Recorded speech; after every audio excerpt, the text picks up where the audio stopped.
రాష్ట్ర ప్రభుత్వం ప్రతిపాదనలు పంపే సమయంలో ఎవరి పేరు పంపాలో వాళ్ళ పేరు పంపాలి. కేంద్రం ఆలోచిస్తుంది. మీరు పంపిన పేర్లను ఇస్తారా? ఇది అన్ని ఆలోచిస్తారు. పంపేటప్పుడు కూడా జాగ్రత్తగా పంపాలి. మంచి వ్యక్తుల పేరు పంపాలి. వీళ్ళు మంచి వ్యక్తులు కాదంటలే, నేను పద్మశ్రీ అవార్డు వచ్చేటువంటి స్థాయి వ్యక్తులను పంపాలి. పంపిస్తారు. ఎట్టిస్తామన్నా?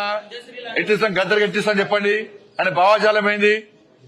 ఎంతమంది భారతీయ జనతా పార్టీ కార్యకర్తలను మర్డర్ చేసిన వ్యక్తులు ఆయన ఎట్టిస్తాం? మేము పక్కా అయ్యాం. మా కార్యకర్తలను చంపితే మా కార్యకర్తలను చంపిన కార్యకర్తలను పాటలు పాడిన వ్యక్తి గద్దర్.